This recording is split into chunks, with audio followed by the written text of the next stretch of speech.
방금 전에 테이바 고수도 이야기했지만 GTC에서도 언급이 됐고요. 또 이런저런 자율주행 관련한 모멘텀이 될 만한 이슈가 좀 시장에 던져지고 있는 것 같아요. 네, 그렇습니다. 일단 뭐 GTC에서 뭐 잭슨 황이 그 뭐 중국의 이제 BYD와 네. 이제 자율주행 AI를 뭐 협력을 하겠다라고 이제 발표를 했고요. 여기에 이제 삼성전자가 그 어저께 이제 뭐 머니투데이 단독 보도로 나온 건데요. 뭐 독일의 컨티넨탈 그 전쟁 사업 부분을 이제 부분 인수할 것을 검토하고 있다라는 그런 얘기입니다. 네. 뭐 일단 뭐 독일의 이제 컨티넨탈 같은 경우는 이제 상당히 자동차 부품 회사는 뭐 글로벌 10대 안에 들어가는 그런 회사다라고 보면 되는 것 같고요. 그 안에 이제 아다스 부분, 그다음에 차량용 디스플레이 관련된 그런 이제 전쟁 사업 부분을 지금 매물로 지금 내놓은 그런 상황입니다. 이런 매물을 나온다라고 하게 되면 삼성전자가 관련 분야에 지금 뭐 집중을 하고 있기 때문에 그런 부분으로 인수가 되지 않을까라는 그런 이제 시장의 기대감이 이제 크다라고 보시면 될 것 같고요.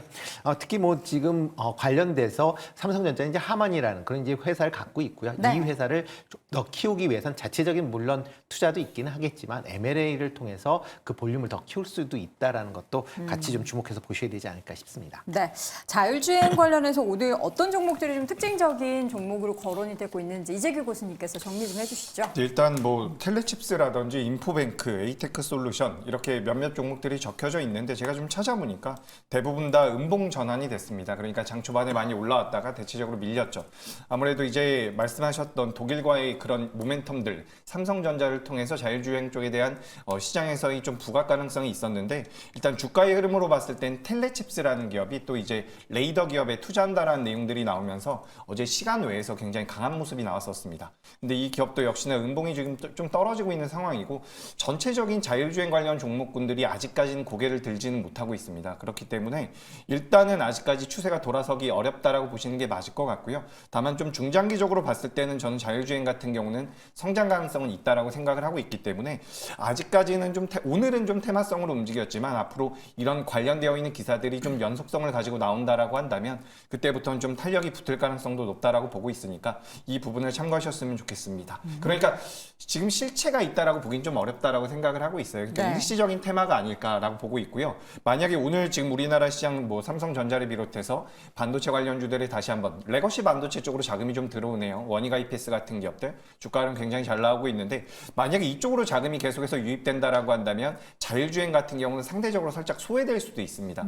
그러니까 아직까지는 순서가 도래하기는 좀 시차가 있지 않을까 이렇게 의견 드리겠습니다. 네, 자율주행 기술의 또 연관고리를 로봇하고도 요즘에 자꾸 같이 엮더라고요. 이 둘 간의 상관관계는 우리가 어떻게 좀 해석을 해봐야 될까요? 굉장히 높죠. 어떻게 높아요? 우리가 이제 4차 산업을 많이 얘기하지 않습니까? 네, 4차 산업혁명. 그런데 4차 산업혁명의 산업군을 우리가 얘기해 보면 사물 인터넷이 있고요. 네. 통신이 있고요. 네. 인공지능이 있고요.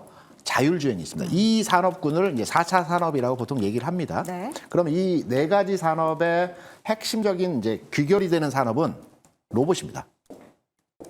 왜냐하면 자율주행을 해야 되고요. 인공지능을 가지고 있어야 되고요. 작동할 수 있는 사물 인터넷이 있어야 되고요. 그쵸. 통신이 있어야 되고요. 네. 이게 이제 결합이 됐을 때 로봇으로 이제 결론이 나오는 건데 지금 현재는 인공지능과 관련된 시장에서의 반응도가 굉장히 뜨겁죠. 이제 시간이 지나서 어느 정도 단계에 진입하게 되면 네. 여기에 이제 그 통신이라든가 또는 그 자율주행과 같은 내용에서의 진행이 나타날 것 같습니다. 근데 좀 시간이 있어야 되는 단계에서의 흐름입니다. 네, 네. 그래서 로봇과의 관계들은 굉장히 높은데 시간적 타이밍으로 보게 되면 좀 먼 미래의 흐름이라고 볼 수 있겠고요. 로봇 관련주에 대해서는 저는 긍정적으로 보고 있습니다. 단기적으로 볼 때는 다음 주, 그러니까 28일부터 27일부터 29일까지 코엑스에서 그 자동화기기 산업전이 있습니다. 여기에 이제 로봇과 관련된 그 내용들이 많이 출시가 되고요. 한화에서 많은 그 출시 작품들을 냅니다. 네. 규모를 판단해 보게 되면 지난번 이제 그 인터 배터리 행사에서 1,800개 부스가 운영이 됐다라고 합니다. 이번 그 자동화 기기 산업전에서 2,000개 부스가 오, 200개 더 있군요. 그렇죠. 그러니까 아마 다음 주 초가 되면 이 부분에 대한 그 내용이 부각이 될 것 같아요. 와. 그래서 로봇 관련주들도 최근에 상승하고 오늘 조정을 받긴 하지만 네. 아직 상승 여지에서의 흐름은 남아있다. 오히려 다음 주가 좀 더 탄력적인 구간에서 흐름이 나타날 수 있는 지점이기 때문에 로봇 쪽 오늘 조정받고는 있지만 네. 관련해서 AI라든가 4차 산업이라든가 여러 가지 관련한 재료들이 그 결합되는 과정에 있기 때문에 조정받는다고 해서 비껴놓는 게 아니고 네. 계속 관심을 가져야 되는 구간입니다. 여기 보니까 로봇이 어제도 그렇고 오늘도 그렇고 지금 계속 관련한 다양한 재료들이 시장에 산재해 있는 거군요. 보면은 뭐 엔젤 로보틱스 상장도 그렇고 삼성의 그 임원이 네. 그 레인보우 로보틱스의 이사진으로 가죠. 가는 것도 그렇고 뭐 GTC에서의 언급도 그렇고 지금 관련한 대전이 하고 예정 네, 그렇죠. 이제 다음 주에 네. 열린다라는 것도 그렇고 모멘텀이 이렇게나 많은데 오늘 로봇주의 시들 그러면 오히려 매수의 기회로 삼아본다라는 관점 괜찮은 것 같은데 테이블 고수는 어떻게 생각하십니까? 근데 우리가 지금 방금 다 정답을 말씀을 해주셔가지고 네. 방금 말씀하신 내용을 종합해 보면은 실적이 없어요. 제 말에 종합이 어떻게 실적으로 가죠? 저는 그냥 그러니까 보시면 이거 좀 재료랑 모멘텀이다, 재료다, 네. 뭐 이사가 선임 될 거다, IPO가 될 거다 다 얘기를 껍질만 들어보시면은 있다라는 거죠? 네, 말 그대로 지금 이게 뭐 재료는 좋아요. 모멘텀은 있어요. 근데 지금 우리가 시장 투자자들이 계속해서 똑똑해지고 있습니다. 그러다 보니까 비싼 애들은 쏘면 바로 팔고 나오십니다. 개인 투자자들이 많이 변했어요. 옛날처럼 가즈아 하는 거는 이게 그쵸. 작년 여름에 가즈아가 좀 심했던 이유는 누가 죽어 있어서다? 비트코인이 죽어 있어서였습니다. 그런데 지금은 또 우리가 유동성을 흡수해 줄 수 있는 거대한 시장이 또 있다 보니까 이게 시장에서 있어가지고 유동성을 흡수하는 큰 판이 벌어져 있는 그 상황이라 그러면은 이게 개별 종목이나 네. 개별 섹터 단에서 가즈아를 외치기에는 시장이 녹록치 않다라고 네. 보셔야 되고 그러다 보니까 이런 이슈 자율주행도 마찬가지고 로봇도 마찬가지고 음봉을 그리는 이유는 쏘면 팔고 나올 사람들이 많기 때문이다라고 보셔야 될 것 같습니다. 그러다 보니까 순환매가 빨리 나오고요. 이러면은 대응하기가 정말 어려운 장이 지속된다라는 점. 그렇기 때문에 이 부분에서는 본인의 매매 스킬에 있어가지고 기준을 좀 잘 잡으셨으면 좋겠다라고 네. 말씀을 드리고 싶고 로봇은 언젠가는 될 산업이 맞아요. 그런데 비쌉니다. 그러니까 아무도 말 안 할 때 로봇에 대해서 관심을 가지시다가 이렇게 재료가 있다라고 할 때는 팔고 나오시는 게 매매에서는 좀 더 수익을 거둘 수 있다라고 보시면 좋을 것 같습니다. 오히려 지금은 아직은 어떻게 보면 속빈 강정이기 때문에 접근하기에는 조금 불안정한 부분들이 있고 오히려 가지고 계셨던 분들이 매도하는 그런 기회를 삼아보자. 그러나 반대로 우리 이제 K증시 그리고 로봇 관련된 종목들을 신비와 모험이 가득한 나라 이렇게 생각해서 희망을 갖는다면 또 모멘텀 플레이를 할 수도 있는 거잖아요. 왜 자꾸 롯데월드죠? 제가 롯데월드라고 말 안 했는데요. 왜 그렇지 않습니다. 그러니까 때마침 만약에 뭐 반도체도 쉬어가고 2차 전지가 쉬어가면 이렇게 또 관련한 모멘텀이 있는 쪽으로 붙게 되잖아요. 그렇죠. 예, 네. 붙을 수 있습니다. 네. 저는 이제 로봇 쪽에 대해서 일단 단기적으로는 그래도 현재 우리나라 시장에서 저는 제약바이오가 가장 빠를 것 같고요. 그다음에 이제 좀 길게 보면 조선주 그리고 그 사이쯤 되는 게 이제 저는 로봇이라고 생각을 하고 있습니다. 네. 그래서 일단 테이버 고수님께서 말씀하신 것처럼 사실 실적이 나오는 기업들은 없어요. 그러니까 우리나라 시장을 이끌어가고 있는 로봇 관련주 중에서 대표적인 기업이 두산 로보틱스와 레인보우 로보틱스 정도가 될 텐데 매출을 보면은 사실 아직까지는 좀 의아한 부분이 있습니다. 뭐 매출이 좀 나오는 기업을 찾아본다라고 한다면 감속기를 만드는 SPG 정도가 되는데 실제로 뭐 전반적으로는 아직까지 실적이 나오지 않고 있습니다. 하지만 앞서서 계속해서 이야기 나눴던 것처럼 이번 달에 어떻게 보면 좀 모멘텀을 가져갈 수 있는 여러 가지 이슈들이 계속해서 겹치고 있는 상황이기 때문에 여기서 한 번 정도 뭐 상방으로 나올 수는 있다라고 저는 생각을 하고 있습니다. 그렇기 네. 때문에 좀 일단은 트레이딩 관점이 좀 더 중요하다라고 보고요. 그러니까 지금 매수했다가 주가가 밀리면 장기 투자를 하겠다 이런 관점은 아니고요.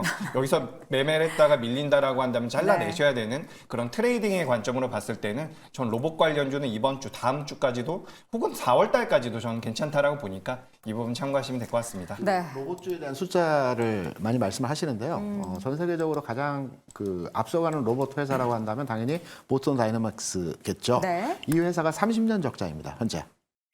적자입니까? 네, 30년 동안 적자입니다. 어떻게 유지가 되죠? 성장 산업이고 미래에 대한 투자이죠. 그래서 로봇주 같은 경우는 국내에서 레인보우 로보틱스만 유일하게 숫자가 나오고 있거든요. 그런데 대다수의 종목들 적자가 나오긴 하지만 당연히 적자가 나오는 상황에서 주가 반영이 되는 상황이고요.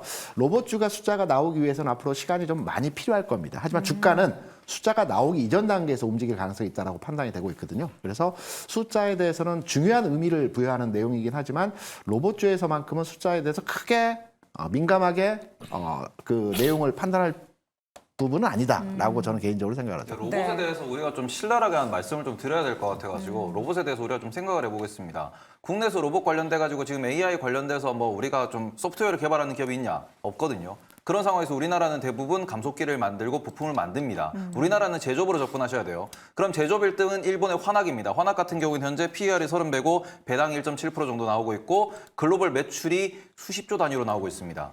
그러다 보니까 우리나라에서 이제 성장을 시킨다. 시간이 오래 걸리고 그리고는 이거는 우리나라가 독점할 수 있는 산업이 아니거든요. 그리고는 우리가 로봇이라고 했을 때는 결국 제일 중요한 거는 두뇌, 플랫폼이나 OS가 될 수 있는 두뇌인데 그건 지금 하고 있는 기업들을 놓고 보시면은 엔비디아, 테슬라 이쪽에서 로봇에 대해서 자율적인 판단을 하고 있는 OS를 만들고 있다는 점입니다.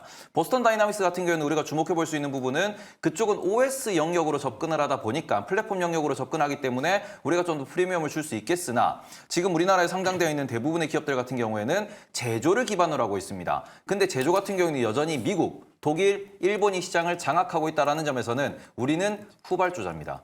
후발주자가 프리미엄을 더 받는다라는 점은 조금은 비싸다는 점에 대해서 주의하면서 투자를 하셔야 되기 때문에 네. 국내 로봇 시장은 조금 제한적으로 투자를 하셨으면 좋겠습니다. 여기 지금 불이 활활 막 타오르고 있습니다. 로봇 관련해서 다양한 이제 반대가 되는 의견들을 제시해 주시면서 이 관련한 내용이 다 맞는 내용들이에요. 그런데 우리가 로봇 투자했을 때 여러분들은 어느 쪽을 취하시고 버리실 건지를 선택하셔서 로봇주 잘 투자하시길 바랍니다. 자, 이렇게 해서 로봇 관련한 이야기를 하게 됐네요. 자율주행 얘기를 하다가 로봇까지 쭉 이야기를 해봤고요. 관련한 이야기 다시 한번 확인해 보시죠. 김대중 교수입니다. 자동화기기 산업전에 대한 기대감을 가지고 있다. 임순재 교수, 자율주행, 애플도 손들었다. 이재규 교수, 자율주행 오랜만이다. 테이버 교수, 비싸면 오래가지 못하는 똑똑한 시장이라고 의견을 남겼습니다. 네, 오늘 짱탑5 이어지는 3위 주제 확인해 보겠습니다.